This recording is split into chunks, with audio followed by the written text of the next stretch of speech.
Most people don't lose opportunities because they're not smart enough. They lose them because they don't know how to communicate. Take a second and think about it. How many times have you walked away from a conversation wishing you had said something better, or listened more carefully, or just felt understood? Communication isn't just talking.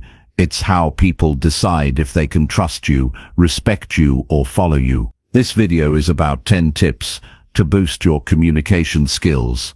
Not complicated theory, not textbook talk, just real practical tools you can use every single day. You'll learn how to listen so people feel heard, how to manage silence without awkwardness, how to choose words that inspire instead of hurt, and how to control your reactions when emotions rise. If you want better relationships, more confidence, and real influence, these tips will change how people see you and how you see yourself. Chapter 1. Train your mind to listen without planning your reply. All right, my friend, sit with me for a moment and take this in. I want to talk to you about something that may sound simple on the surface, but has the power to completely reshape how people experience you and how you experience them.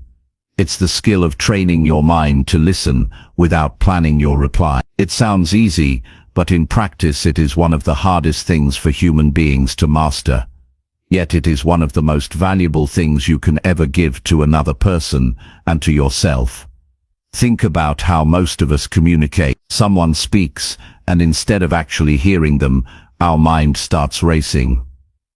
We begin preparing our answer, rehearsing the clever line we want to drop in, or figuring out how to make our point fit. While the other person is still talking, our brain is already running ahead. We're not listening, we're preparing. And when we do that, we lose the chance to connect. We miss the meaning, the tone, the feeling behind the words. We miss the truth. The first step toward becoming a better communicator is slowing that down. When someone talks, discipline yourself to pause the inner voice that wants to jump ahead. You're not in a race to answer. You're not in competition to outspeak. You're in a moment with another human being. And what that person wants most is to feel heard. Everyone you meet carries a silent question in their mind. Do you see me? Do you hear me? Do I matter? If you can answer those questions with your presence and your attention, you'll never struggle to connect with people. Listening without planning your reply is a habit. It requires training. Just like you'd train your muscles in a gym, you must train your attention in conversations. The mind naturally wants to wander. It wants to judge, to compare, to prepare. But when you pull it back and say, stay here, stay with this person, absorb their words, you are building an inner strength that sets you apart. You see, people remember how you made them feel. And nothing makes a person feel more valued than knowing you gave them your full attention. If you want deeper relationships, stronger friendships, better business deals, more influence, then learn this skill. Listen not to answer, but to understand, not to prepare your side, but to feel theirs. Now here's the psychology behind it. When you're planning your reply, your brain shifts focus inward. You're no longer connected to the person in front of you, you're connected to yourself. That creates a barrier. The other person senses it, even if they can't explain it. They feel distant. On the other hand, when you're fully listening, your brain is outwardly focused. You're watching their body language, catching the rhythm of their words, noticing the tone of their voice. That attention creates connection. And connection builds trust. Trust is the foundation of every relationship. You can't buy it, you can't fake it, and you can't demand it. You earn it. And the easiest way to earn it is to be the person who listens. The world is filled with people who want to speak. Few are willing to really listen. Be the rare one. Now let me give you something practical. The next time you're in a conversation, I want you to try this. Instead of thinking about your reply, repeat the words of the other person silently in your head as they're speaking. This keeps your mind focused on them. When they finish, pause for a brief moment, then respond. That small pause does two things. It shows them you weren't just waiting to jump in, and it gives you a chance to truly process their message. Another strategy is to ask yourself while they are talking, what are they really trying to say? What is the feeling behind these words? By doing this, you train your mind to pay attention to meaning, not just to sound. Communication is not only words, it's emotions wrapped inside words. If you miss the emotion, you miss the message. Now think about how this plays out in everyday life. Imagine a husband and wife arguing. He's already forming his comeback, while she's still explaining how she feels. She's rehearsing her defense, while he's telling his side. What happens? They talk past each other, they're speaking, but nobody's listening. The result is frustration. But if one of them stops and truly listens, without forming the counter-argument in their head, the tone changes. The fight softens. Respect grows. Healing begins. That's the power of listening. Or take the business world.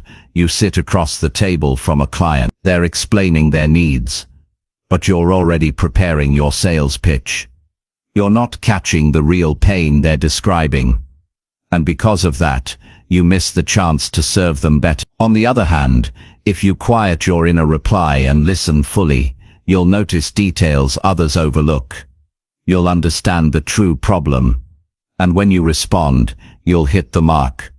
That client will trust you, not because you talked well, but because you listened well. This principle applies to every corner of life. Friendships are built on it.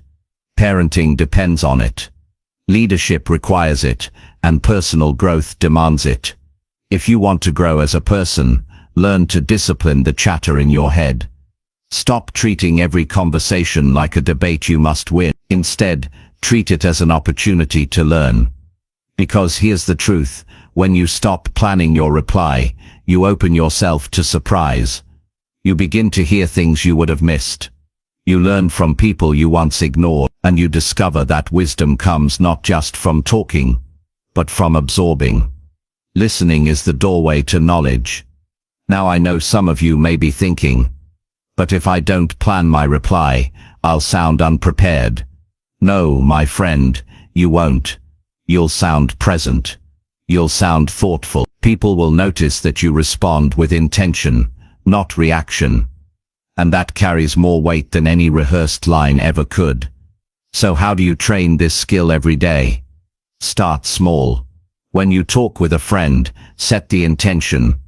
I will not think about what I'll say next. I'll focus only on them. Notice when your mind drifts into reply mode, and gently pull it back. Over time, you'll get better. Like building a muscle. The more you practice, the stronger your attention becomes.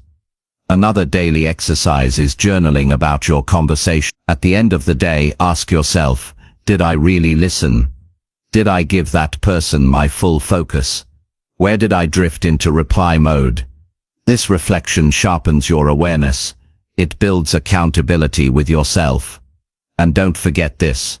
Listening is not silence. It's active presence. It's nodding, maintaining eye contact, giving subtle signals that you're engaged. It's asking clarifying questions after they finish. It's letting your body language say, I am here with you. That's what creates a safe space for honest communication. You will notice a transformation when you master this. People will start opening up to you more. They'll share their real thoughts because they know you won't cut them off or ignore them. You'll build deeper bonds because you give what is rare in this world, genuine attention. And you'll also feel the change inside yourself. When you're not rushing to prepare your words, you feel lighter. Conversations stop being battles and start being exchanges. You discover the joy of simply being with someone, of learning from them, of experiencing life through their eyes for a moment. That joy cannot be measured. Now imagine what happens if you live this way consistently. Every day, with every person, you listen without planning your reply. Slowly your reputation begins to change. People describe you as thoughtful, as understanding, as wise. They come to you for advice, not because you speak a lot, but because when you do speak it comes from a place of true awareness. Your words carry weight, because your ears carried their words first. That, my friend, is power. Not the loud kind of power that shouts to be noticed. The quiet kind of power that draws people in. It's the power of presence. And presence begins with listening. So here's my encouragement for you today. Choose one conversation. Just one. And in that conversation, give the gift of pure listening. No planning, no rehearsing, no racing ahead. Just be there. Watch how the person responds. Notice how they relax, how they feel value. Let that moment teach you. Because once you taste the power of real listening, you'll never want to go back.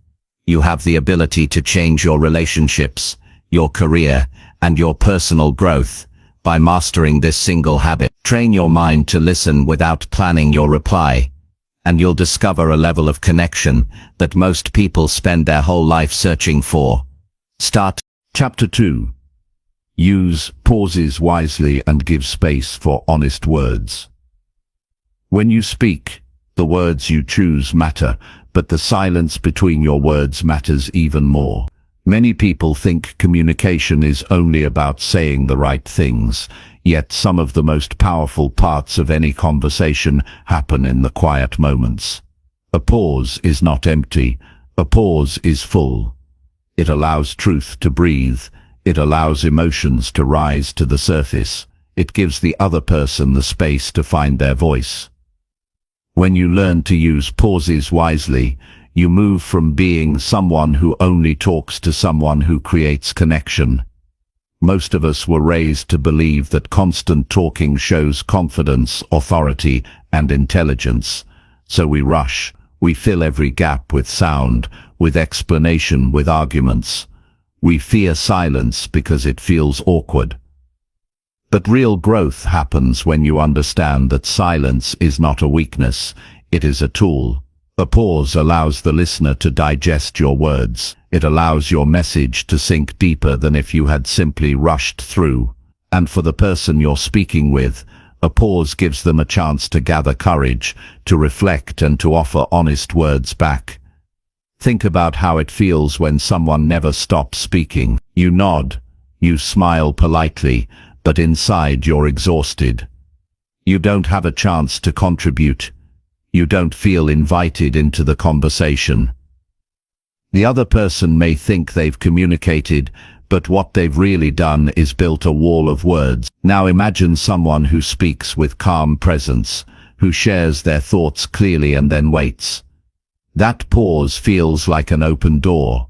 It signals respect. It shows patience. It says, I value what you think too. That simple act can transform a shallow exchange into a meaningful dialogue. Pauses are also powerful for you as a speaker. When you pause, you give yourself a moment to breathe, to collect your thoughts, and to make sure your words carry intention. Rushing often leads to stumbling, rambling, or saying things you later regret. But when you pause, you regain control. You remind yourself that communication is not about speed. It is about impact, and impact requires rhythm. Too many words without a break overwhelm the listener. Words spoken with pauses feel steady, balanced, and trustworthy. Let's look at the psychology behind this. The human brain does not absorb every word at once. It processes meaning in chunks. If you speak without breaks, the brain struggles to keep up. Listeners may catch your words, but they lose the meaning. By pausing, you align with the natural rhythm of understanding. You make it easier for others to stay with you. A pause signals, here is a thought worth remembering. This is why some of the most effective leaders and speakers in history understood the value of silence. Their pauses were as persuasive as their words. Now think about conversations in your daily life. You're sitting with a friend, and they're telling you something difficult. If you interrupt or rush to reply, you may silence their honesty. They may pull back thinking you don't want to hear more. But if you pause, if you leave that quiet space open, they often continue. They reveal the deeper truth, the thing they were hesitant to say. In that pause, trust grows. You didn't demand it. You earned it by giving them space. The same applies at work. Imagine a team meeting where one person dominates the room, talking over everyone else. Most people shut down. They hold back their ideas. Valuable insights are lost because the space is crowded with noise. Now imagine a leader who explains something, then pauses. That pause is an invitation. It tells the room, your voice matters here. People step forward. They share. Creativity flows. Collaboration builds. The pause becomes the birthplace of ideas. Learning to use pauses wisely also helps you handle difficult situations. In conflict, the urge is to defend yourself quickly, to shoot back with words, to prove your point. But that urgency often escalates tension.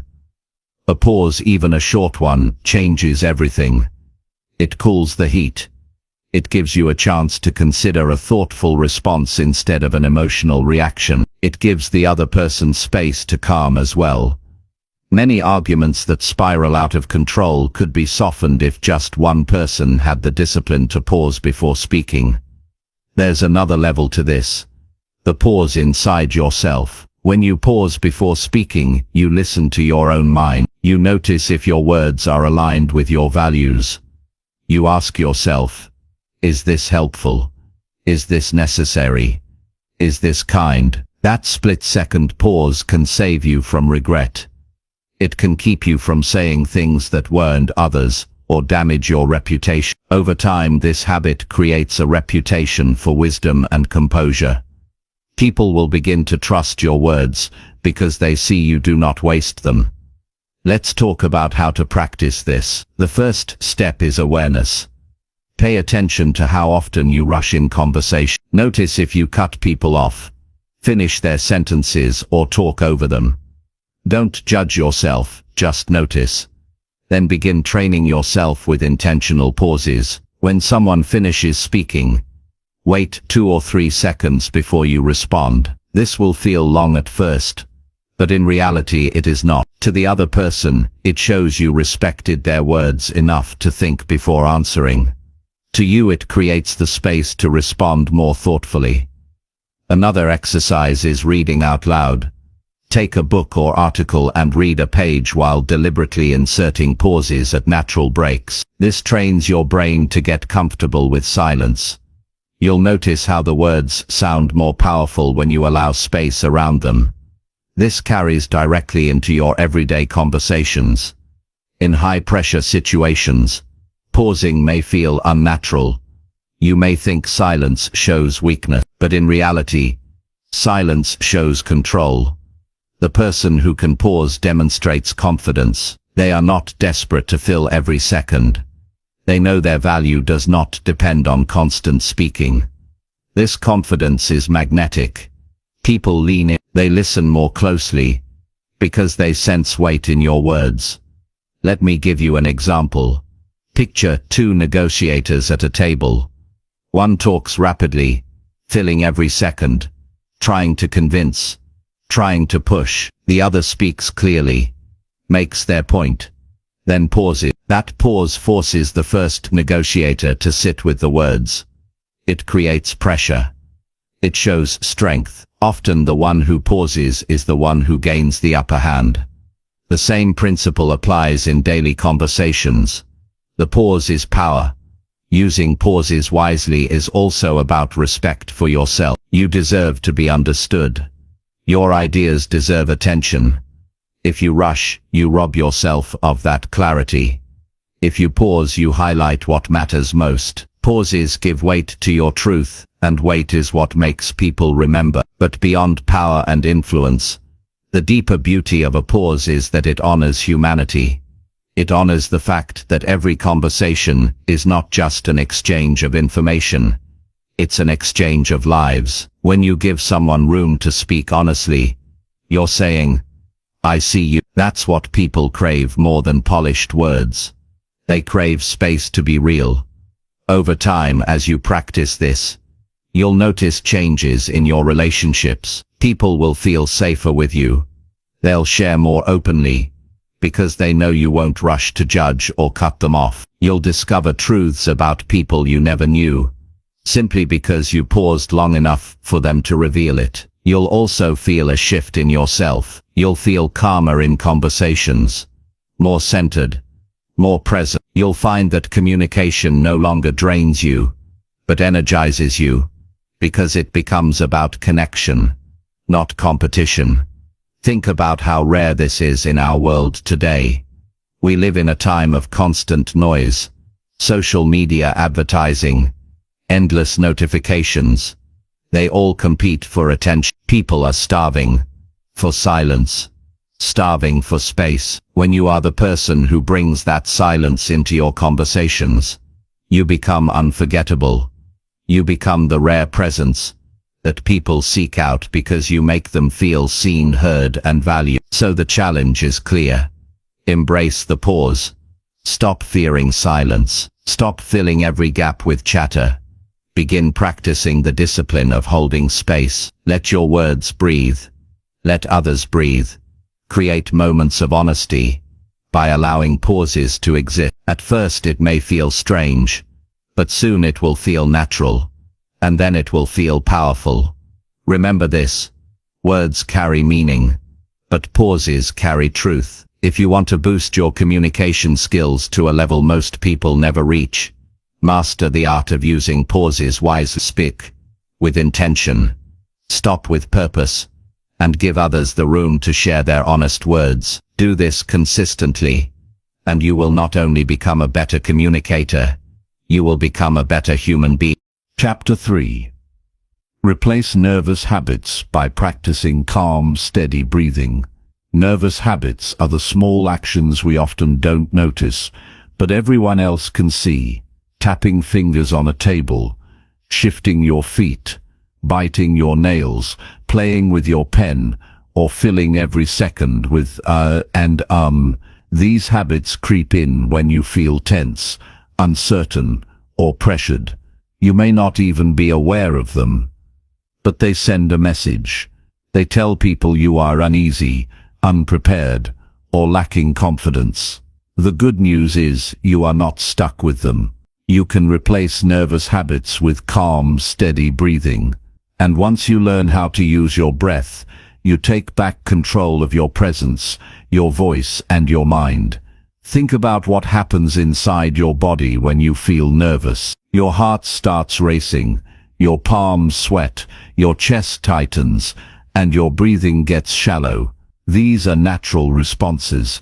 Your body is preparing for stress. But when your breathing becomes short and fast, your brain receives less oxygen, your thoughts scatter, and your words lose flow. That is why nervous habits show up. They are the body's way of trying to release tension. But the problem is, they make you look less confident than you really are. Calm, steady breathing changes everything. It tells your body you are safe. It slows your heartbeat, steadies your voice, clears your mind, and helps you stay centered. It doesn't just remove nervous habits, it replaces them with a quiet strength that people notice immediately. When you breathe with intention, your shoulders relax, your tone deepens, and your words come out clear. People stop focusing on your fidgeting and start focusing on your message. The key is to train your breathing so it becomes natural in moments of stress. Most people wait until they are already nervous to try calming down, but by then, habits take over. Training daily builds resilience, so when pressure comes, your body already knows what to do. Start by practicing slow breath through your nose, holding for a moment, then releasing fully through your mouth.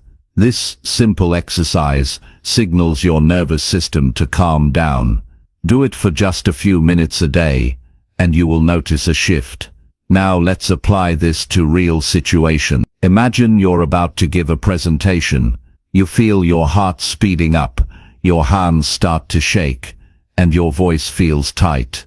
If you dive right in, your nervous habits will appear. You'll rush your words, look down or fidget. Instead, pause before you speak. Take a slow deep breath in, hold it, then release. Feel your chest open. Notice the difference in your body. When you start speaking from that calm place, your delivery changes completely. Your audience senses your steadiness. You haven't just controlled your nervous habits, you've replaced them with confidence. Or picture yourself in a job interview. The questions are tough. You feel pressure to answer quickly. Without control, you'll fill silence with or start tapping your foot. But if you focus on steady breathing, you give yourself space.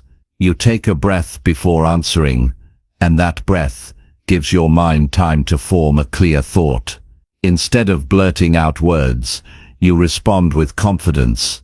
The interviewer sees composure. They see someone who doesn't panic under stress. This also works in everyday conversations. Maybe you're meeting someone new and feel awkward. Nervous habits might sneak in without you realizing it. By practicing calm breathing, you redirect your focus. Instead of letting nerves control your body, you use your breath to ground yourself. You stand taller, you look people in the eye, and you come across as relaxed. Breathing is not only physical, it's psychological. When you focus on your breath, you anchor yourself to the present moment. Nervousness often comes from future thinking. What if I mess up? What if I sound foolish? Those thoughts pull you away from now. But breathing brings you back to now.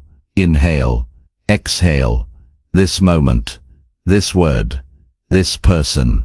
That is all. Nervous energy fades when you stop feeding it with worry. There is also a rhythm to calm breathing that supports communication. When your breathing is shallow, your sentences come out rushed. You barely finish one thought before jumping to the next. But when you breathe deeply, your words flow in a natural pace. You speak with pauses that sound thoughtful rather than nervous. People interpret this as confidence, even wisdom, and that's because controlled breathing gives you control over the rhythm of your speech. One powerful practice is box breathing. Breathe in for 4 counts, hold for 4 counts, exhale for 4 counts, hold again for 4 counts. Repeat. This simple pattern builds discipline. It slows your nervous system and steadies your focus. Do this before a meeting, before a speech, or any time you feel your body tensing. Over time you will find that nervous habits fade, because your body no longer needs them. Let's also talk about what happens when you don't replace nervous habits. People may interpret them in ways you don't intend. Constant fidgeting makes you look distracted. Avoiding eye contact makes you look unsure. Filling silence with filler words makes you seem unprepared. None of this reflects your real ability, but it is the message people receive. Communication is not only words, it's the signals your body sends. By mastering your breath, you align those signals with the message you want to deliver. It's worth pointing out that calm, steady breathing does more than stop nervous habits. It builds resilience in your entire life. Stress from work, conflict in relationships, unexpected challenges, your breath is always with you. It's the tool you can carry anywhere. When you breathe with intention, you remind yourself that you are in control of how you respond. You can't control every situation, but you can control your presence in it. You might think this sounds too simple. How can something as basic as breathing make such a difference? But remember, the simplest disciplines often bring the biggest change. People overlook them because they seem obvious, but those who practice them discover an edge others miss. Steady breathing is like a reset button for your mind and body. It clears space so your natural strength can come forward without being blocked by nerves. If you commit to practicing this daily, here's what you'll notice. Your nervous habits become less automatic. You catch yourself before you start tapping your foot or biting your lip. You begin using breath to reset in the moment. Slowly your reputation changes. People start describing you as calm, grounded, reliable. They may not know you trained your breathing, but they will feel the difference every time they speak with you. Think about how this applies to leadership. A leader who panics in front of their team spreads fear, but a leader who breathes calmly during crisis spreads stability. People follow stability. They trust composure. They believe in the person who remains steady when everyone else is shaking. That steadiness doesn't come from luck. It comes from training the body to respond with calm, not chaos. In family life, the same principle applies. Children watch the adults around them.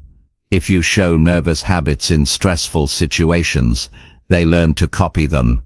But if you show calm breathing, you give them a model of resilience.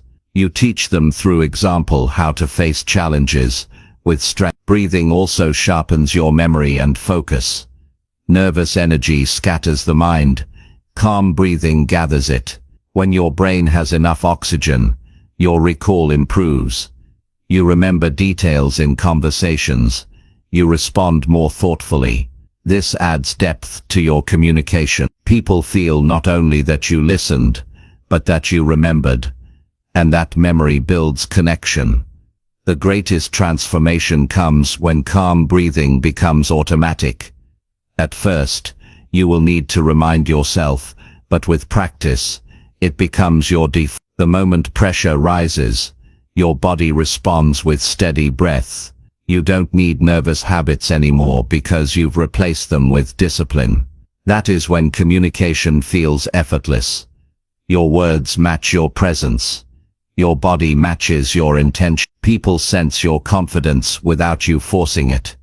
So here is the challenge. Dedicate time each day to practice calm breathing. Use it when you wake up. Use it before sleep. Use it in the middle of difficult conversations. Replace nervous habits one by one until they fade completely. Don't wait until pressure rises. Build the strength now, so when you need it, it is already there. Remember, nervous habits are not who you are. They are simply the body's response to tension. But with practice, you can teach your body a new response. You can train calm, steady breathing until it becomes your natural state. And when it does, people will notice. They will see a person who is composed, confident, and clear. They will listen more closely to your words because your presence commands attention. You are capable of that. You are capable of being the person who walks into a room without nervous habits, who speaks with steady breath, who inspires trust with calm energy. The skill is simple, the practice is clear, and the result is powerful. Replace nervous habits by practicing calm, steady breathing, and you will discover a strength within yourself that was always waiting to be released. Chapter 4. Look into eyes to create trust and real presence. When you meet another person, one of the most powerful ways to show respect and build connection is through your eyes. Looking directly into someone's eyes communicates trust, honesty, and confidence in a way that words alone can never achieve. The human mind is wired to notice where attention goes, and when your eyes meet someone else's with calm presence, they feel acknowledged. They feel that you are not just speaking to them, but you are with them. This creates a bond that cannot be faked or replaced with clever phrases. Trust does not come from rehearsed speeches or perfect sentences. Trust is born in presence. And presence is revealed most clearly through your eyes. When your eyes wander around the room or focus on the floor, you send the signal that your mind is elsewhere. People pick up on this instantly. They may not say it out loud, but they sense distance. They sense that you are distracted or even hiding something. But when your eyes remain steady and attentive, you send the message, I am here, I am with you, I value you. That is the foundation of real communication. Eye contact also strengthens your own confidence. When you look away, you reinforce your own doubt. You tell yourself you cannot face the person fully. But when you hold someone's gaze, even for a few seconds, you begin to feel stronger. You align your body and your mind with your intention. You remind yourself that you belong in the moment. Over time, this practice builds an inner stability that shows up in every part of your life. Consider how this works in important conversations. Picture yourself in a job interview. You may have strong qualifications, but if your eyes keep shifting away, the interviewer will sense hesitation. They may wonder if you lack confidence, or if you are not being fully transparent. On the other hand, when you answer their questions while holding steady eye contact, you communicate certainty. You communicate that you are secure in who you are and what you bring. The same words spoken without eye contact lose impact. With eye contact, they gain power. Now think about relationships. When a friend, a partner, or a child is sharing something personal, they want to know you are truly listening. If your eyes are on your phone, your watch, or the floor, they will feel ignored. They may even shut down, thinking you don't care enough to pay attention. But when you look into their eyes, even silently, you give them something priceless. You give them the gift of presence. That presence encourages honesty. It says, "You are safe with me. You matter." In that moment, walls come down and hearts open. There is also a psychological reason. Eye contact creates trust. Humans evolved to read eyes as indicators of safety and intention. We look into someone's eyes to determine if they are friendly or threatening, honest or deceitful. The eyes carry subtle signals about emotion that no words can match. When you avoid eye contact, people may feel uncertain about your motive. But when you meet their eyes steadily, you satisfy that deep psychological need for clarity. They feel at ease because they can read your sincerity. This is not about staring intensely. Overdoing eye contact can feel aggressive or uncomfortable. The key is balance. Look into someone's eyes long enough to show respect, then occasionally glance away naturally before returning. This rhythm feels authentic. It mirrors the flow of natural conversation. It avoids the extremes of avoidance or intimidation. What matters most is that your eyes are engaged, not hidden. Eye contact also influences the tone of your voice. When you are looking directly into someone's eyes, your words naturally slow down and become more intentional. You choose your phrases carefully because you are aware of being fully seen. This improves the quality of your communication without forcing it. You don't have to try to sound confident. Your eye contact shapes your delivery. In group settings, using eye contact is especially powerful. When speaking to a crowd, scanning the room and making direct eye contact with individuals makes everyone feel included. The audience feels that you are not speaking into the air, but directly to them. Even brief moments of connection with several individuals can transform the energy of the room. People feel engaged, and engagement builds influence. But let's take this beyond public speaking. Imagine a heated argument. Emotions are high, voices are raised. When eyes dart away, mistrust grows. Each person thinks the other is avoiding truth. But if one person grounds themselves, takes a breath, and looks directly into the other's eyes with calm, the tone shifts. Eye contact in this moment says, "I am not running from this. I am here, and I am listening." That alone can lower defenses and open the door to resolution. To train yourself in this skill, start with awareness. Notice how often you avoid eye contact in daily interactions. Notice the moments you feel tempted to look away. Then in small steps, practice holding your gaze a little longer. At first this may feel uncomfortable, but with time it becomes natural. One useful exercise is to practice with people you know well.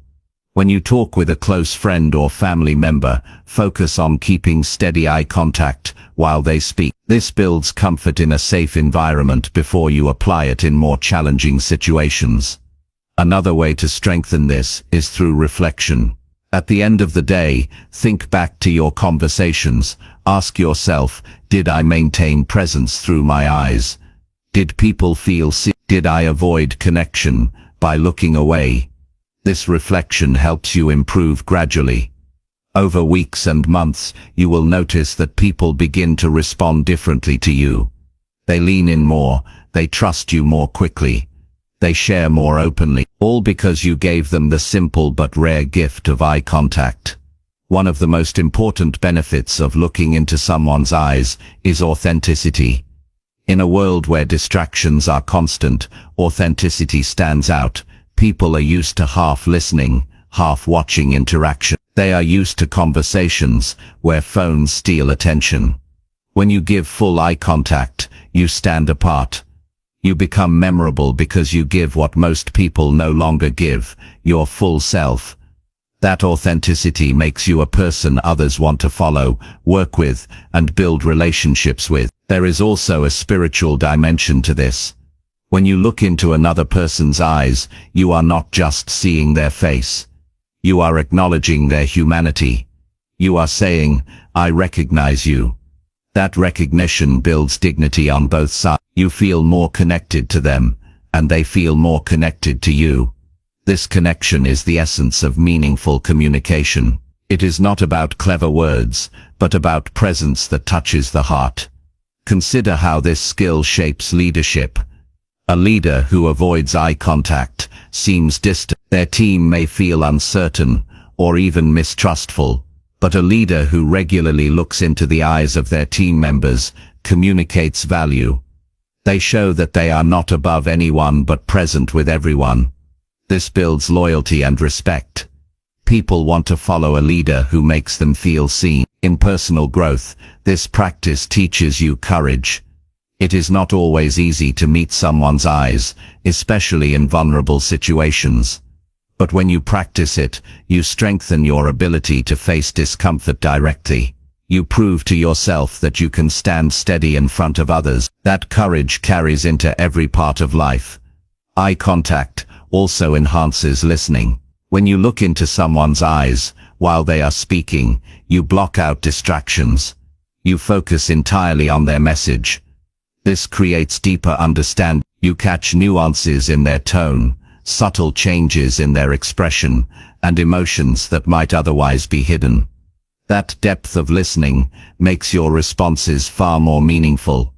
In families, eye contact is a bridge across generations. Parents who look into their children's eyes while speaking build a bond of safety and love.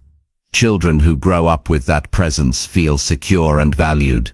Couples who maintain eye contact during conversations keep intimacy alive. Friendships deepen when both people feel truly seen. In every culture, eyes carry meaning. They are the window through which trust enters or leaves. Whether in business, relationships, or casual encounters, eye contact communicates far more than you realize. It shows courage, honesty, attention, and respect. Without it, words lose much of their weight. With it, even simple words become powerful. So make it a practice, every day. In conversations, remind yourself, look into their eyes, not with force, but with presence. Give them your attention fully. Allow your eyes to say what your words alone cannot. In time, this habit will transform not only how others see you, but how you see yourself. You will walk into conversations with confidence. You will leave them with stronger connection, and you will experience the rare gift of real presence. The kind that builds trust, opens hearts, and leaves a lasting mark. Chapter 5. Choose words that uplift instead of words that harm. Every word you speak carries weight. It can build someone up, or it can break someone down. You may not always notice it, but the way you choose your words leaves lasting marks on the people around you. One encouraging sentence can give someone courage to take the next step, while one careless remark can linger in their heart for years. This is why learning to choose words that uplift instead of words that harm is one of the most important skills in communication. It is not only about being polite or kind, it is about using language as a tool for growth, respect, and connection. Think about the last time someone said something that truly encouraged you. Maybe it was a teacher who told you that you had potential, or a friend who reminded you of your strength when you doubted yourself, or a colleague who recognized your effort when you thought no one noticed. Those words may have been simple, but they carried power because they reached your heart. They uplifted you. Now think of the opposite. Recall a moment when someone's words cut deep. Perhaps it was criticism delivered without care, or a harsh comment in a vulnerable moment.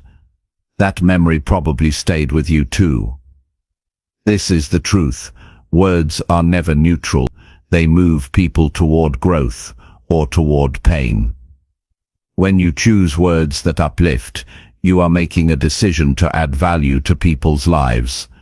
This does not mean you avoid honesty or hide from hard truths. It means you deliver your truth in a way that supports, not destroys. You can correct without crushing. You can challenge without shaming. You can disagree without disrespect. The choice lies in how you form your words. Uplifting words create room for change. Harmful words create walls that block progress.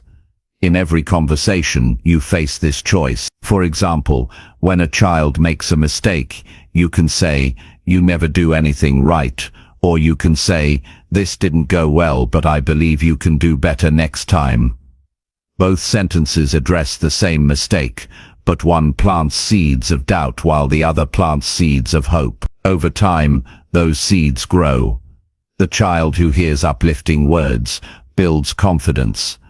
The one who hears harmful words builds fear. This principle applies not only to children, but to every person you meet. Choosing uplifting words also builds your reputation. People remember how they felt after speaking with you. If they leave feeling small, they will avoid you. If they leave feeling stronger, they will seek you out. Your influence grows when people trust that you will use words responsibly. In business, this trust is priceless. Leaders who uplift with their language inspire loyalty and performance. Leaders who harm with their words create resentment and resistance. This skill begins with awareness. Many harmful words are spoken without intention. A sarcastic joke, a careless insult, a frustrated reaction, these slip out in moments of stress. But once spoken, they cannot be taken back.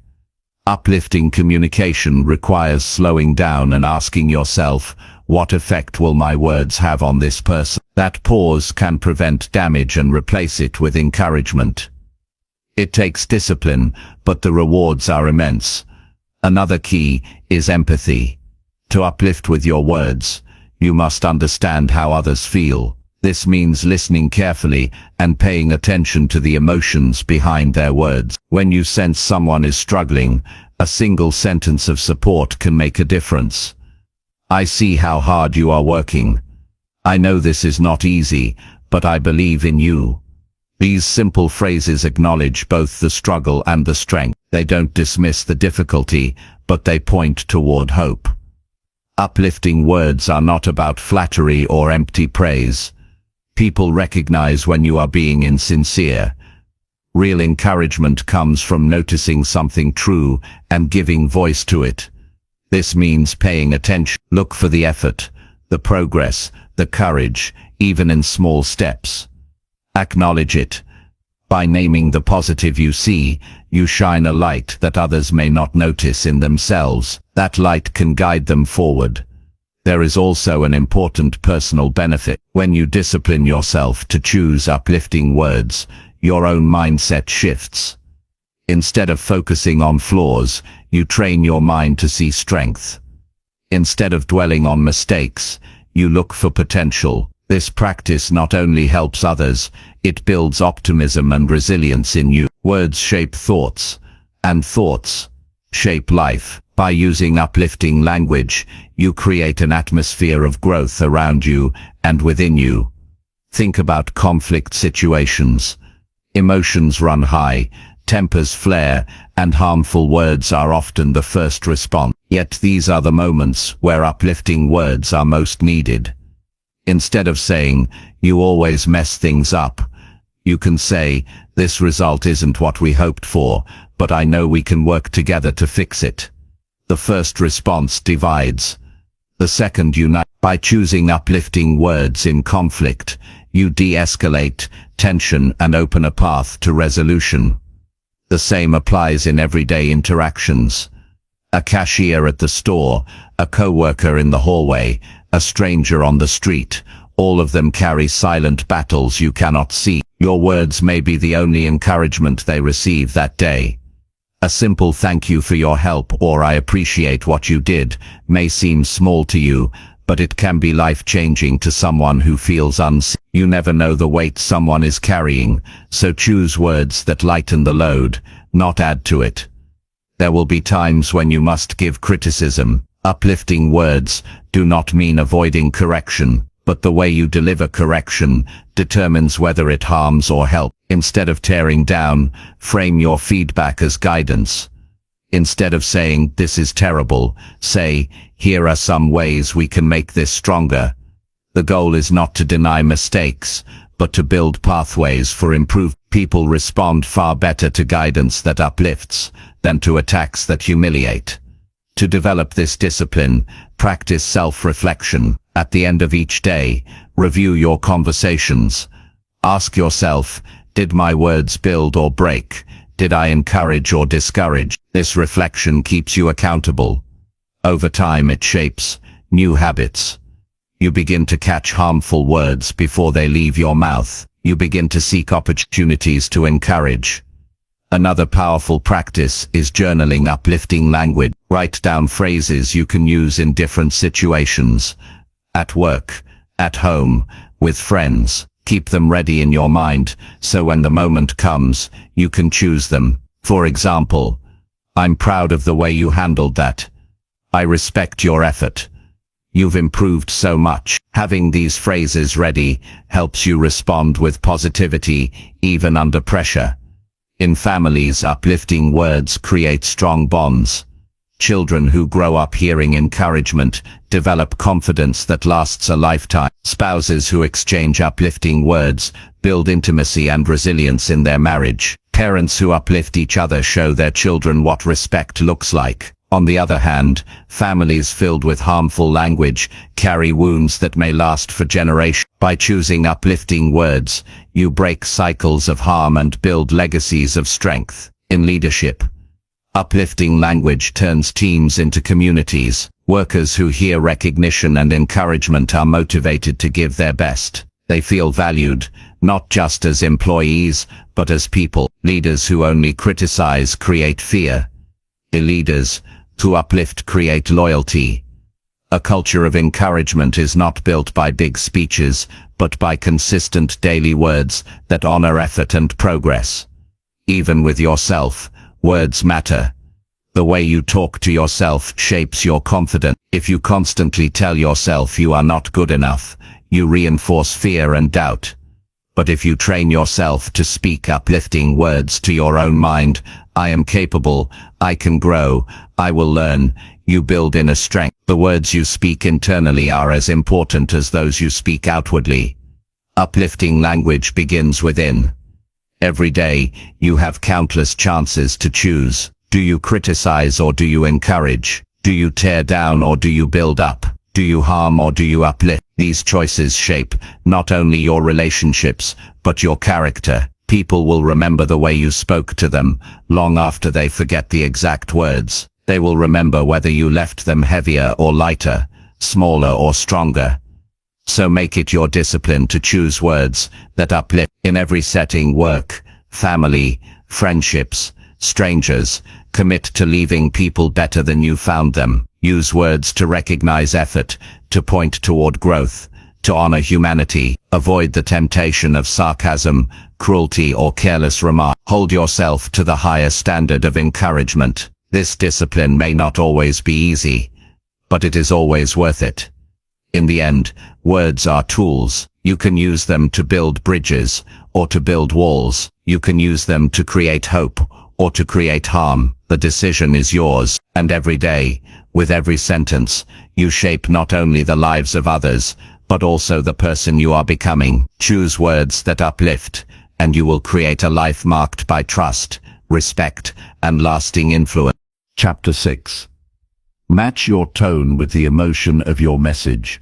Your tone is the bridge between your words and the way those words are received. You can say the exact same sentence with two different tones, and it will land in completely different ways. You can say "I'm proud of you" in a flat and careless tone, and it will feel empty. Or you can say those same words with warmth, energy, and sincerity, and it will light up someone's spirit. The words may stay the same, but the meaning changes because of the tone that carries them. If you want to communicate with true impact, you must learn to match your tone with the emotion of your message. Tone is more than volume. It is the mixture of pitch, pace, energy, and feeling that you project through your voice. It is how your words sound, not just what they mean. People don't just hear your words, they feel them. If your tone does not align with your intention, people will feel the mismatch. They may not always be able to explain why, but they will sense something is off. That sense of disconnect weakens trust and reduces the power of your message. Think about a time when someone apologized to you.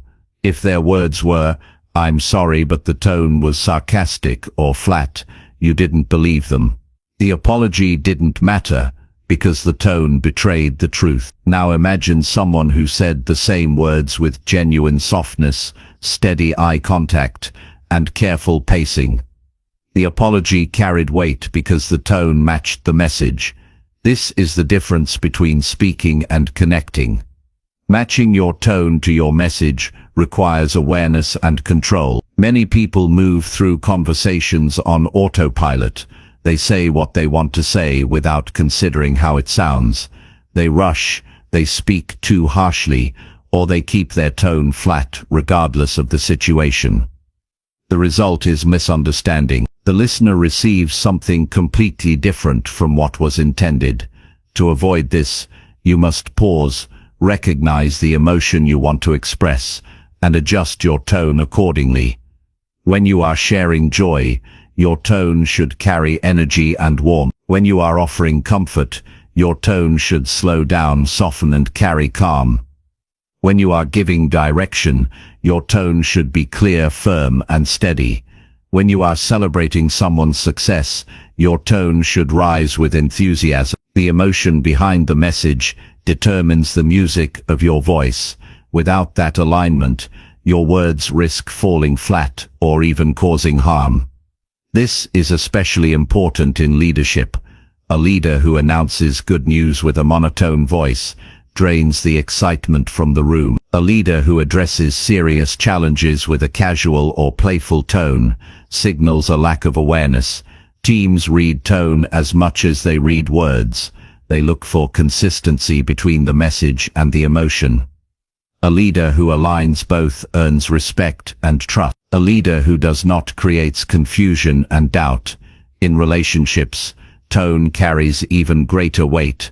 Imagine telling a partner, "I love you," but saying it quickly, without energy, as if it were just another phrase. It feels routine, even meaningless. But say those same words slowly, with warmth in your tone and presence in your eyes, and the meaning becomes undeniable. Relationships are strengthened not by words alone, but by the tone that wraps around those words. Tone also affects children deeply. Young minds pay close attention, not only to what parents or teachers say, but how they say it. A parent who says, "I believe in you," with real enthusiasm, builds confidence in a child's heart. A parent who says the same words in a distracted tone teaches the child to doubt. Tone becomes a mirror children use to measure their worth.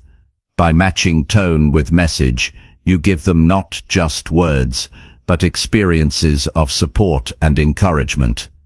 The way tone influences communication is rooted in psychology. Human beings are designed to detect emotion in voices. Long before language developed, tone was how people communicated safety, danger, care, or hostility. That instinct still lives in us. We hear tone first, and words second.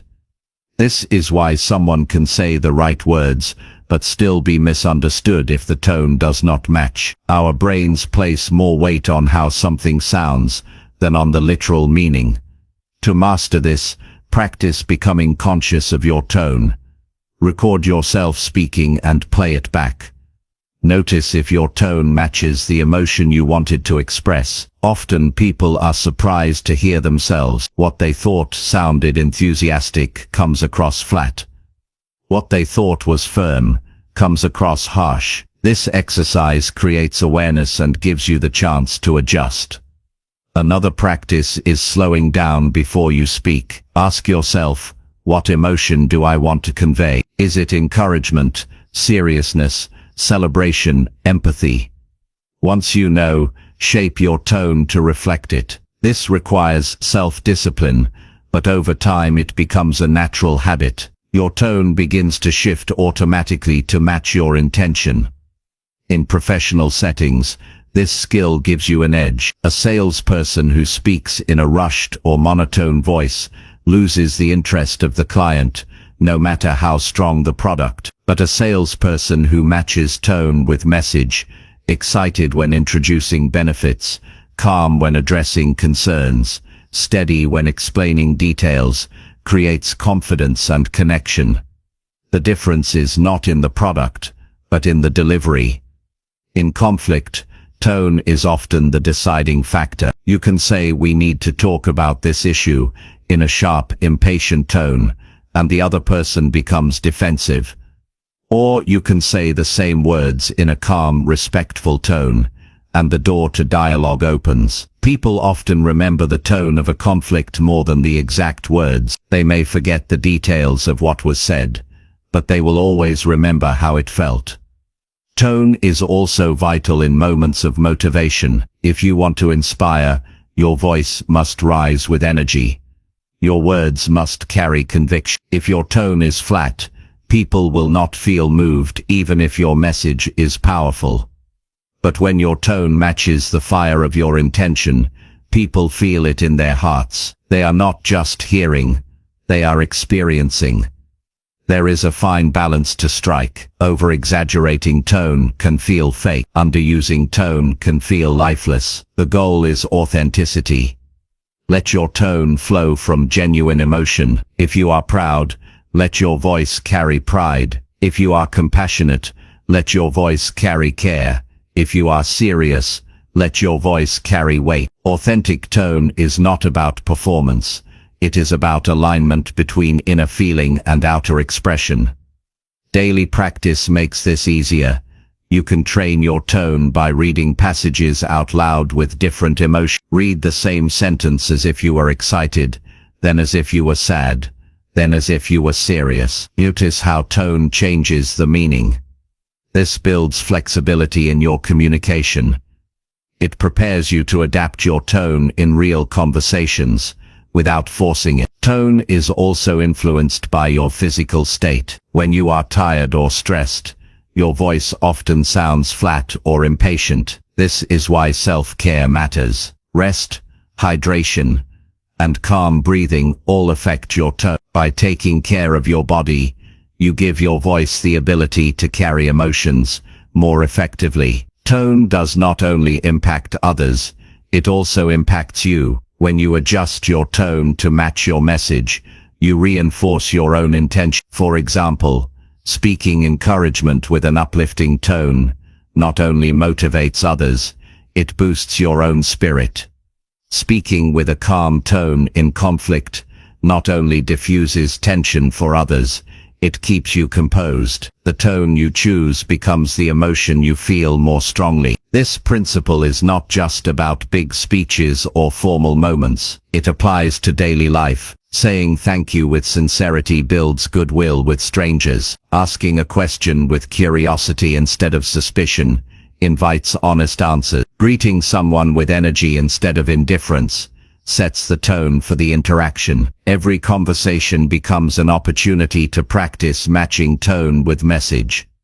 When you master this, you elevate your entire presence. People will describe you as genuine, trustworthy, and engaging. They will feel drawn to you because your words and tone align, creating harmony. They will not have to wonder what you mean, because your voice will tell them. That clarity reduces misunderstanding and builds relationships that last. In the end, tone is not an extra detail. It is the very heart of communication. Words are the body, but tone is the soul. Without tone, words are empty.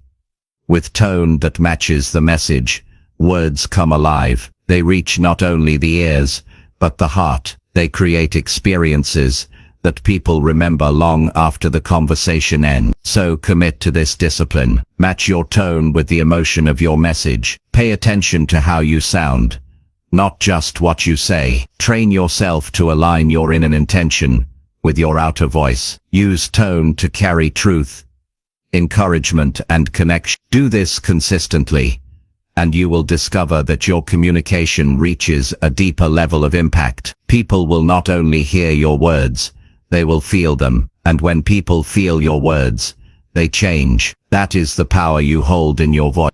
Chapter 7. Control your reactions and respond only after full understanding. One of the most difficult but most valuable skills you can ever develop is learning to control your reactions and respond only after you have gained full understanding. Most people do the opposite. They react instantly, fueled by emotion, assumption, or pride. They don't wait to listen, they don't pause to reflect, and they don't take time to gather the full picture. The result is regret, misunderstanding, and damage to relationships. If you want to build lasting trust and communicate with real impact, you must train yourself to master that pause between stimulus and response. That pause is where wisdom lives. When someone says something you don't agree with, the natural urge is to fire back quickly. It feels satisfying in the moment, like defending yourself or proving your point. But those quick reactions often come from misunderstanding. You may not have heard the full story. You may not have grasped their true intention. Maybe you misinterpreted their tone. Maybe your own emotions distorted the meaning of their words. Reacting too quickly creates a cycle of conflict. Instead of solving the problem, you add fuel to it. Responding after full understanding is a higher discipline. It means you give yourself permission to pause. You listen carefully to every word. You watch the body language. You consider the emotions at play. You ask clarifying questions if something feels unclear. Only when you are sure you understand what the other person truly meant do you offer your response. That response, born from patience and clarity, carries far more strength than any reaction ever could. This practice is essential in every part of life. In business, misunderstandings cost deals, create conflict in teams, and damage reputations. In families, quick reactions create unnecessary fights, hurt feelings, and lasting distance. In friendships, reacting without understanding leads to broken trust. But when you discipline yourself to slow down and seek full understanding, everything changes. Conflicts become conversation. Tension turns into cooperation. Misunderstandings dissolve before they take root. Psychology teaches us that the human brain is wired for fast judgment. We want to interpret quickly and react instantly because it feels safe. It's part of survival instinct. But in today's world, reacting quickly is not always wise. Communication is complex. People have layers of meaning in their words. If you respond to only the surface, you miss the truth beneath. Controlling your reaction is about rewiring that instinct. It's about teaching your mind that speed is not the goal. Accuracy is. Consider a practical example. You receive an email from a colleague that sounds rude. Your first impulse is to fire back with equal sharpness. But before you type, you pause. You reread the email carefully. You consider the possibility that they wrote in a hurry, or that tone is hard to convey in writing. You decide to ask them in person what they meant. When you speak with them, you discover they weren't being rude at all. They were simply rushed. By controlling your reaction, you saved the relationship from unnecessary tension. Or imagine a parent who hears their teenager speak with frustration. The parent's quick reaction might be to scold or lecture, but if the parent pauses, listens fully, and asks questions, they may realize the teenager is struggling with something deeper, like stress at school or pressure from peers. Instead of conflict, the conversation becomes support. That shift happens only because the parent chose to respond after full understanding. This discipline also protects your credibility. People respect those who stay calm under pressure. If you are known as someone who reacts impulsively, others will hesitate to share openly with you. They will fear your reaction. But if you build a reputation for listening fully, for staying composed, and for responding thoughtfully, people will trust you. They will bring you important conversations because they know you will not misjudge. Your words will carry greater influence because they are not rushed, but measured. The way to build this skill is by practicing self-control in small moments. Notice the triggers that make you want to react quickly. Maybe it's when someone interrupts you, when you feel criticized, or when you disagree strongly. In those moments, train yourself to pause. Take one slow breath before speaking. That single breath is enough to create space between reaction and response. In that space, you give your mind the chance to think clearly. Asking questions is another powerful strategy. Instead of reacting, respond with curiosity. If someone says something that upsets you, instead of snapping back, ask, "Can you explain what you mean?" Or, "I want to make sure I understand you correctly." These questions not only give you clarity, they also show the other person that you value their perspective.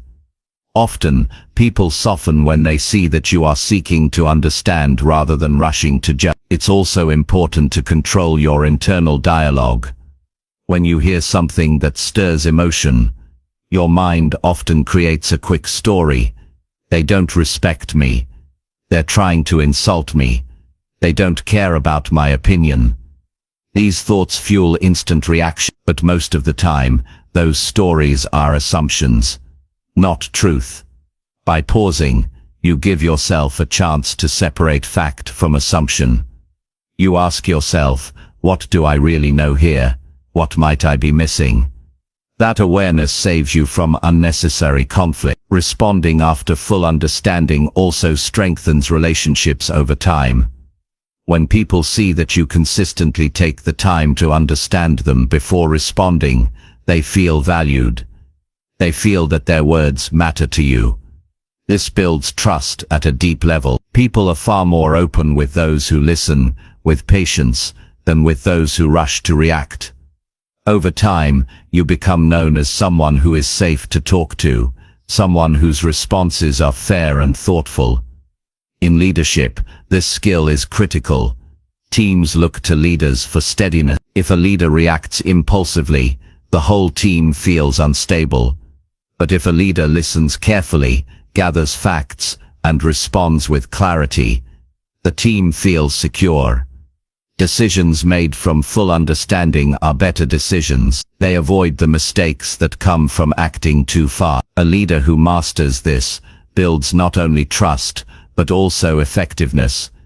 In personal growth, controlling reactions helps you master yourself. Emotional outbursts weaken your influence. Regret over words spoken in haste eats away at your confidence. But when you learn to pause and respond with understanding, you feel stronger inside.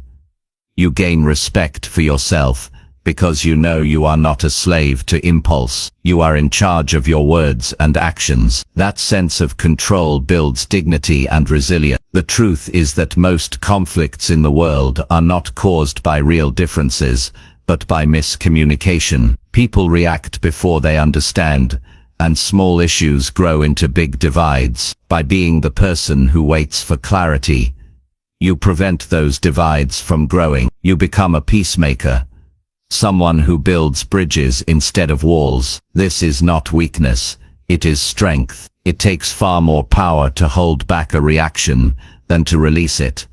To make this habit permanent, practice reflection. At the end of each day, ask yourself, did I react too quickly today? Did I take time to understand before responding? What could I do differently next time? This reflection helps you spot patterns and adjust. Over time, you'll notice progress. You'll notice that you respond more calmly in situations where you once reacted impulsively. That growth is proof of your discipline. Another method is role-playing in your mind. Think of scenarios where you usually react too quickly. Visualize yourself in those moments, staying calm, asking questions, waiting before answering. This mental rehearsal prepares you for real situations. When the moment comes, your mind already knows what to do. This practice does not mean you never show emotion. It means you choose when and how to show it. Responding after full understanding allows you to express yourself with intention instead of impulse. Your emotions still have a voice, but they are guided by clarity, not chaos. People respect emotions when they are expressed with wisdom. They lose respect when emotions explode without control. Over time, controlling your reactions changes how others see you. They no longer view you as unpredictable or quick-tempered. They see you as composed, thoughtful, and reliable. They seek your perspective because they know you will give a balanced response. This reputation opens doors in careers, strengthens families, and deepens friendship. The power of this principle lies in its simplicity. All it requires is the discipline to pause. That pause may last only a few seconds, but it changes everything. It gives you time to gather understanding, to choose your words, and to protect your relationship. The pause turns reaction into response, and response into wisdom. So take this challenge into your life. Control your reactions, and respond only after full understanding. Train yourself to pause, to listen, to ask, to reflect. Refuse to let impulse rule your communication. Choose patience over speed, clarity over assumption, and wisdom over regret. If you can master this single discipline, you will rise above the noise of impulsive voices and become a person whose words carry trust, respect, and lasting influence. Chapter 8. Strengthen memory recall to remember names and small details. One of the most powerful ways to make people feel valued is by remembering their names and the small details they share with you. It sounds simple, but it is often overlooked. People notice when you recall something personal about them. They notice when you remember the name of their child, their favorite hobby, or a challenge they mentioned weeks ago. That memory tells them you cared enough to listen and cared enough to hold on to what mattered to them. It builds trust instantly and deepens the bond between you and them. On the other hand, forgetting names and details can unintentionally send the opposite message, that they didn't matter enough to remember. That is why strengthening memory recall is such an important part of building great communication skills. Our brains are bombarded with information every day. Names, faces, conversations, tasks, deadlines, all of it competes for space in our memory. Without intention, it's easy to forget. But with practice, you can train your memory to hold on to the details that strengthen connection. The truth is, people with strong communication skills are not necessarily smarter. They are more intentional about paying attention and storing what matters. The first step to remembering names and details is presence. Many times when we are introduced to someone, our mind is already distracted. We're thinking about what to say next, or worrying about how we appear, instead of truly focusing on the person. As a result, the name slips away almost immediately. To change this, you must commit to being fully present in the moment of introduction. When someone tells you their name, give it your full focus. Repeat it in your mind. Say it out loud if possible. Nice to meet you, Sarah. That single act of repeating the name locks it more firmly into your memory. Associating names with images or familiar words can also help. If you meet someone named Lily, you might imagine a lily flower in your mind as you speak with them. If you meet a person named John, you might connect it to another John you already know. These associations create memory anchors. They give your brain something to attach the name to, making it easier to recall later. The same principle applies to remembering details. Then someone shares something about themselves. Don't just hear it, capture it. If they mention they are training for a marathon, take a moment to picture them running. If they say their child just started school, imagine the scene of a child walking with a backpack. By linking their words to a mental image, you strengthen your recall. Memory is more vivid when it is tied to pictures and emotions rather than just words. Writing things down is another practical tool. After a meeting or conversation, jot down the names and details you want to remember. This doesn't mean you carry a notebook everywhere in front of people. It simply means you review and record key information afterward, so your memory doesn't fade. Over time, reviewing these notes reinforces your recall. You'll be surprised how powerful this simple discipline becomes. But memory is not just about tricks and techniques. It's about genuine care. When you care about people, you naturally pay more attention to them. You notice their expressions, you listen to their stories, and you remember because you want. This is why strengthening recall is not only about training your brain. It is about training your heart to value people. Memory follows attention, and attention follows care. Consider how this plays out in leadership. A leader who remembers the names of their team members, who recalls birthdays, family details, or personal achievements, creates loyalty. The team feels seen, not just as workers, but as individuals. Contrast that with a leader who forgets names, or constantly confuses detail. Even if unintentional, it creates distance. People feel like replaceable parts rather than valued contributors. The difference comes down to memory. In friendships, remembering details shows investment. When you recall something a friend mentioned weeks ago, like an upcoming event or a personal challenge, they feel important to you. They realize you weren't just hearing their words, you were keeping them. That act deepens. Friendships thrive not on grand gestures, but on the small signs of attention and memory.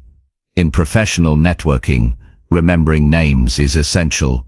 Meeting dozens of people at events can be overwhelming, but the person who remembers a name stands out immediately. They are seen as respectful and sharp. People are drawn to those who make them feel recognized in a crowded room. Your ability to recall a name can set you apart in business opportunities more than you may realize. Memory also matters in family life.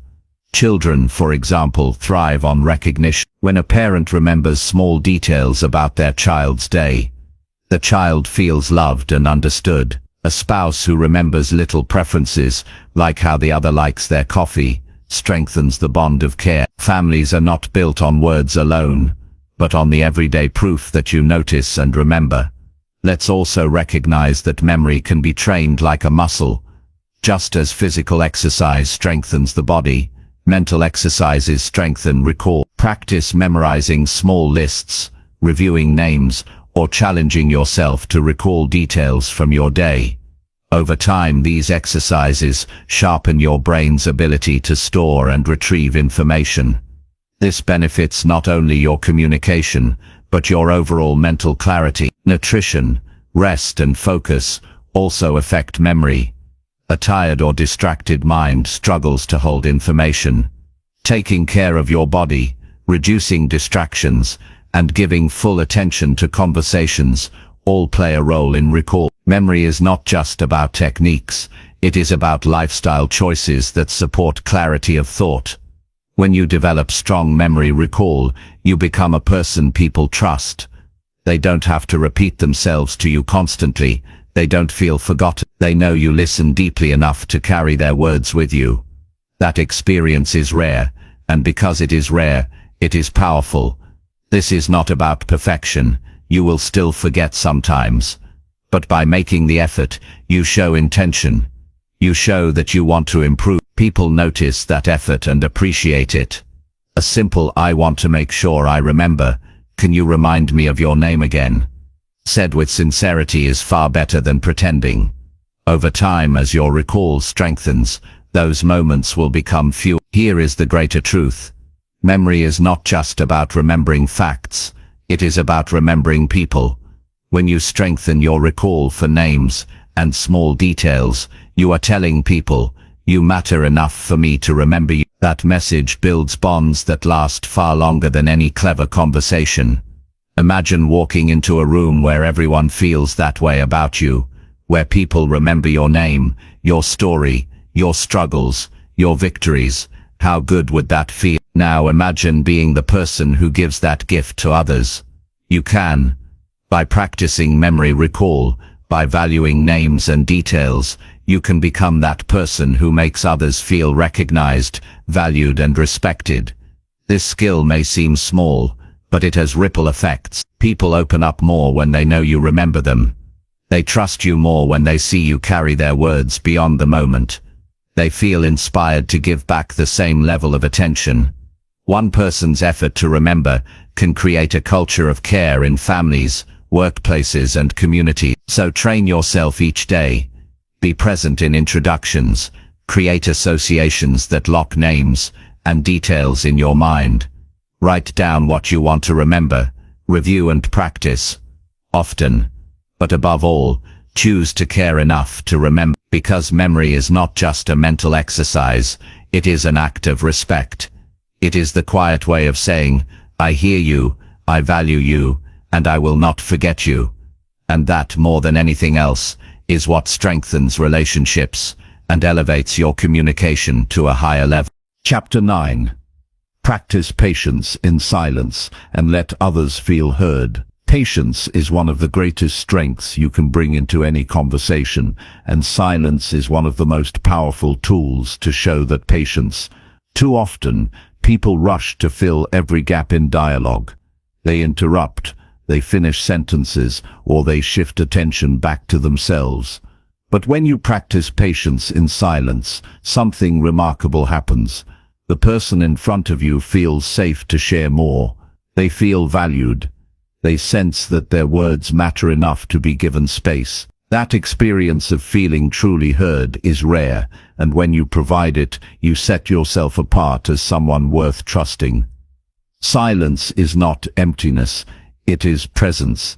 It communicates that you are there not to dominate, but to understand. Think about the last time someone gave you their full attention without rushing in with their own story or opinion.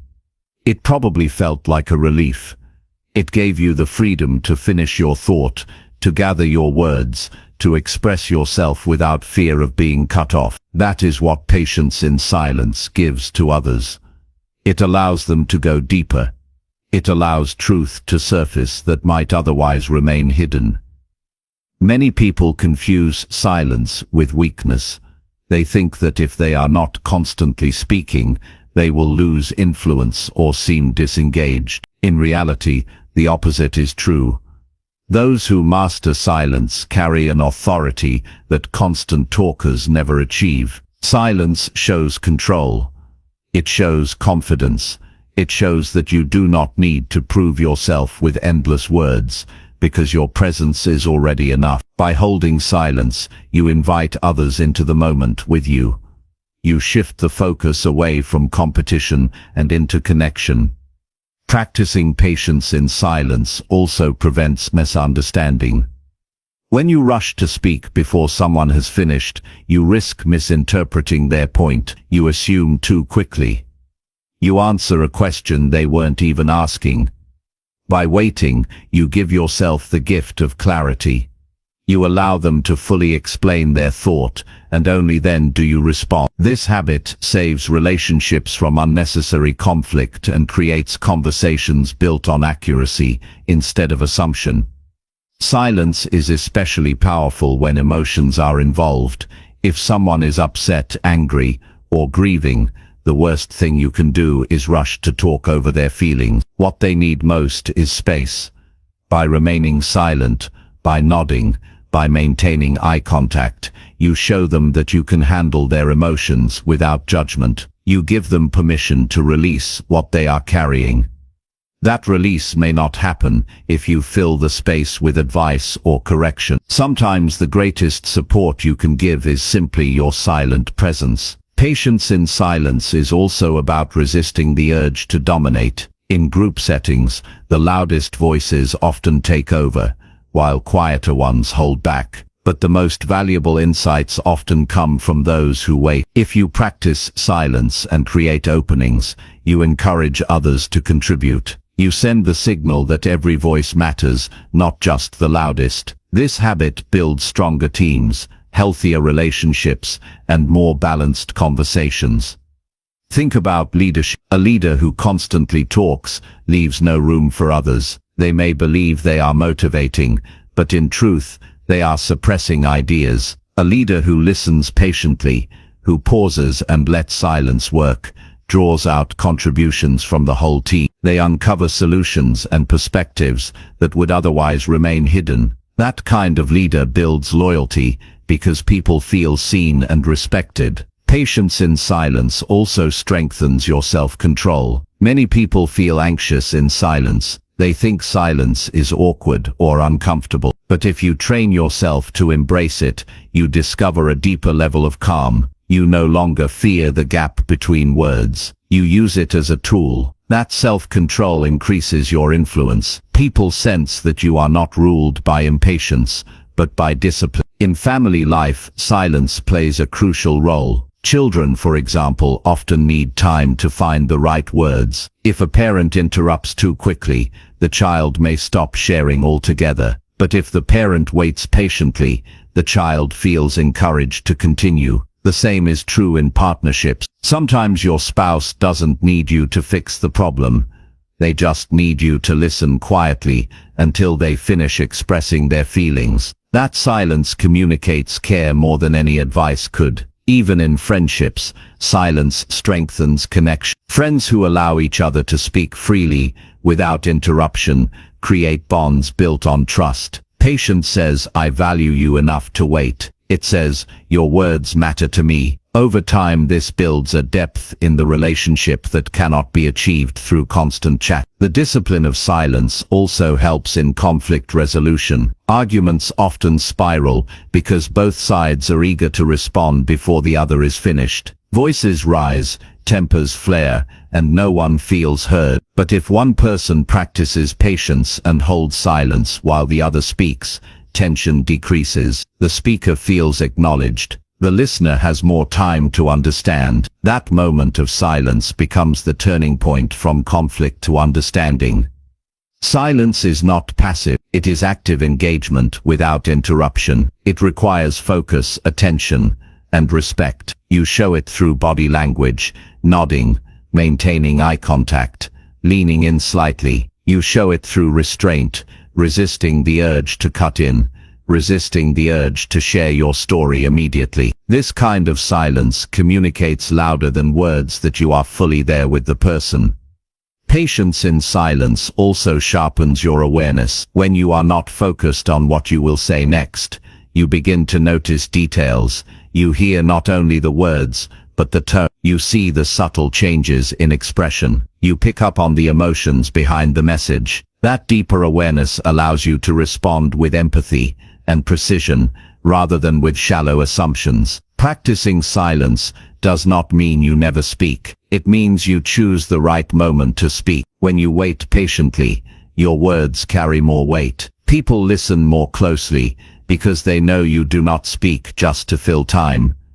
You speak with purpose. Silence makes your voice stronger because it adds contrast. The quiet before your words makes the words themselves more powerful. To build this skill, Start by practicing in small ways. In your next conversation, resist the urge to jump in the moment the other person pauses. Count a few seconds silently before replying. Let them decide if they are finished. You may be surprised how often people will continue speaking if you give them the space. Those extra words often reveal the truth they were hesitant to share.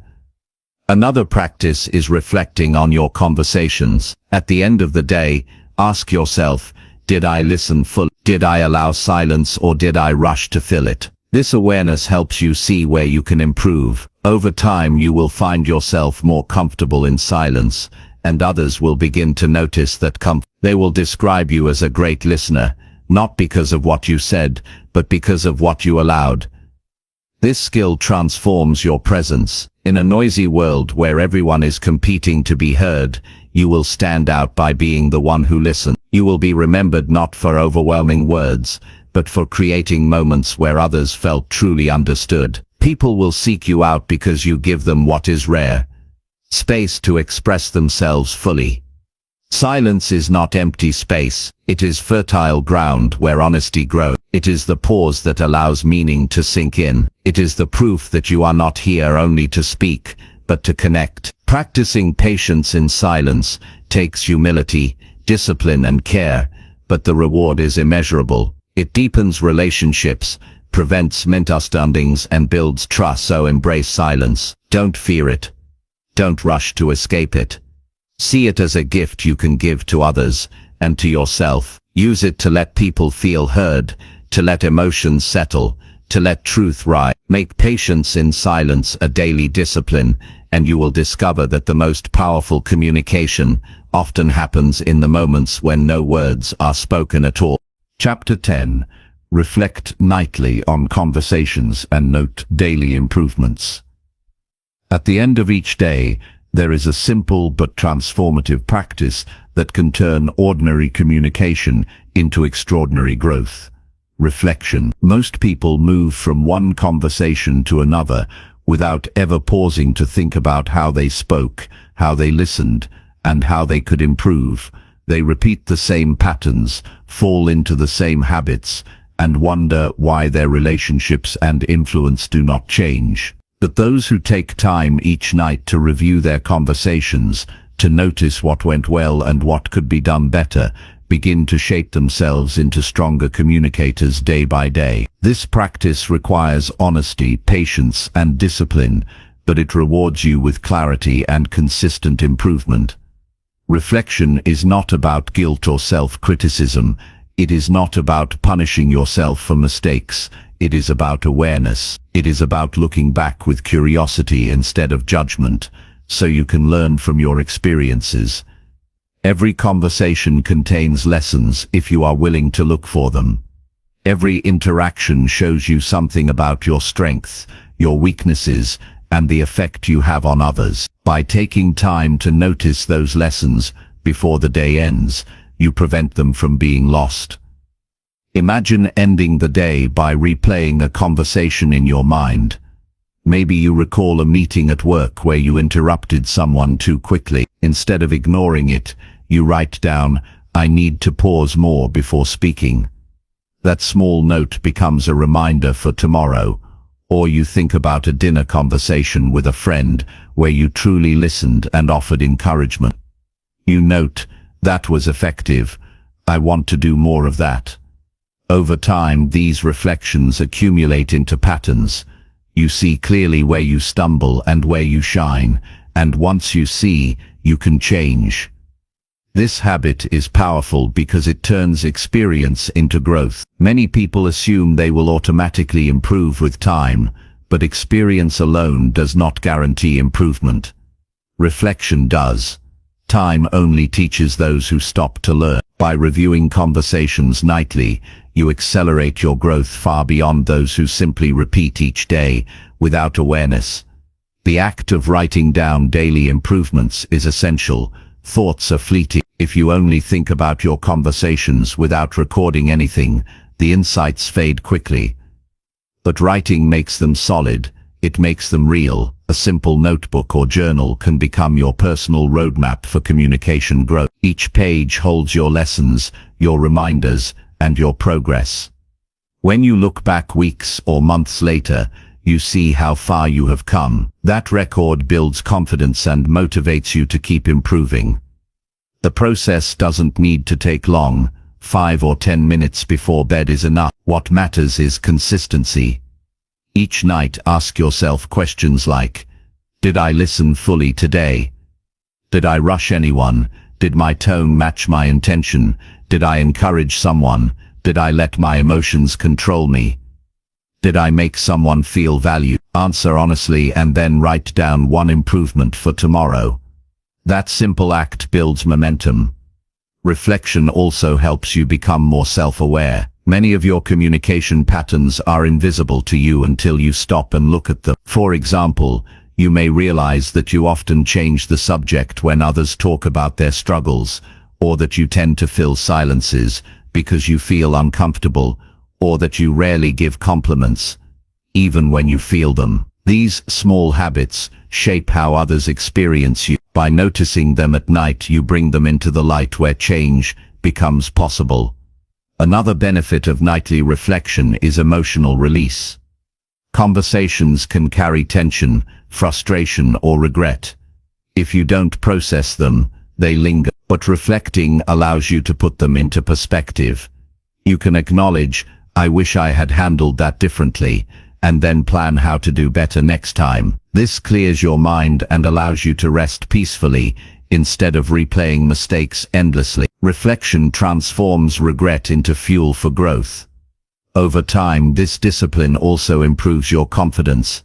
At first, you may notice more mistakes than successes, but as you practice, you will begin to see progress. You will recall conversations where you stayed calm under pressure, where you encouraged someone effectively, or where you matched your tone perfectly to the message. Recognizing these wins builds self-belief. You begin to see yourself not as someone stuck in old habits, but as someone actively improving every day. This practice also strengthens memory. By reviewing your conversations, you reinforce the details in your mind. You remember names more easily, recall promises you made, and keep track of important details others shared. People notice when you remember, and they feel valued. Reflection becomes not only a tool for improvement, but also a tool for building trust. Think about how this habit impacts leadership. A leader who reflects each night on how they spoke to their team gains insights others miss. They may realize they praised one person, but overlooked another. They may notice that their words in a meeting came across more harshly than intended. By recognizing these moments, they correct them quickly, instead of letting them damage morale. Leaders who reflect consistently create stronger teams, because they adjust in real time. In personal relationships, reflection prevents small issues from becoming big problems. By reviewing your conversations with loved ones, you notice if you were distracted, impatient, or dismissive. You also notice the positive moments, when you showed care, when you listened well, when you offered support. By carrying these lessons forward, you become a better partner, friend, or parent day by day. Relationships thrive not on grand gestures, but on consistent, mindful improvements. This discipline also protects you from arrogance. Without reflection, it is easy to assume you are always right, that your communication needs no work. Reflection humbles you. It shows you your blind spots. It reminds you that growth never ends. No matter how skilled you become, there is always another level of listening, empathy, and clarity to reach. That humility keeps you open to learning, and ensures that your growth continues. One powerful way to make reflection effective is to include gratitude. As you review your conversations, write down moments you are thankful for.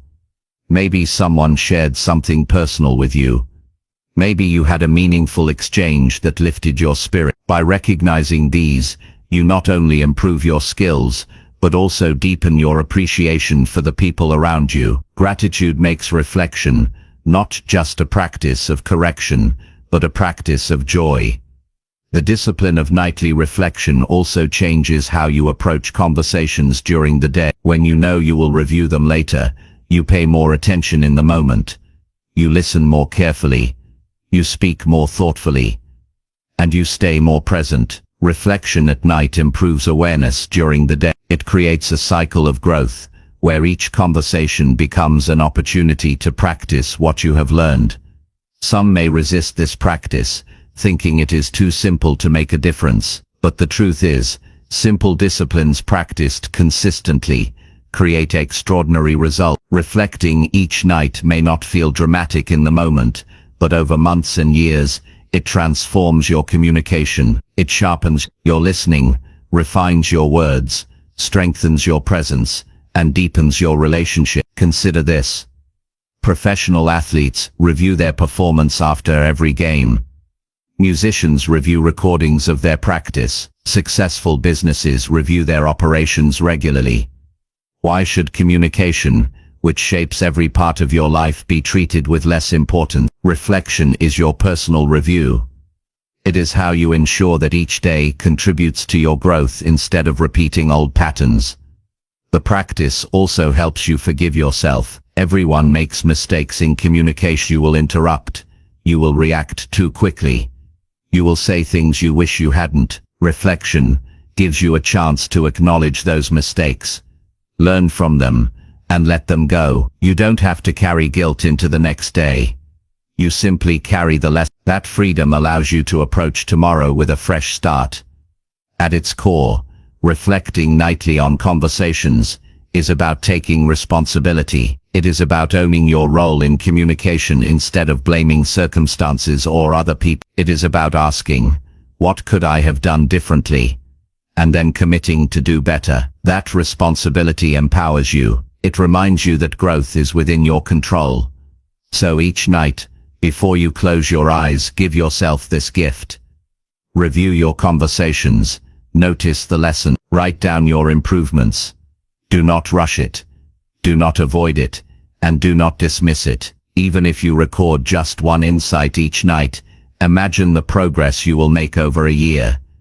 That's more than 300 lessons, 300 steps toward becoming the communicator you want to be. Communication is not mastered in a day. It is mastered in the daily choices to learn, to grow, and to improve. Nightly reflection is one of those choices. It may feel quiet and small, but its impact is life-changing. It builds self-awareness, strengthens relationships, and creates steady progress that compounds over time. Your words shape your world. Your conversations shape your relationships. If you want both to improve, you must take them seriously enough to reflect on them. Commit to this discipline tonight. Ask yourself what you learned, what you can change, and what you did well. Write it down, carry it into tomorrow, and repeat again and again. That is how ordinary conversations turn into extraordinary growth. That is how you move from average communication to exceptional influence. And that is how you build a life where every word, every pause, every interaction becomes a tool for trust, connection, and transformation.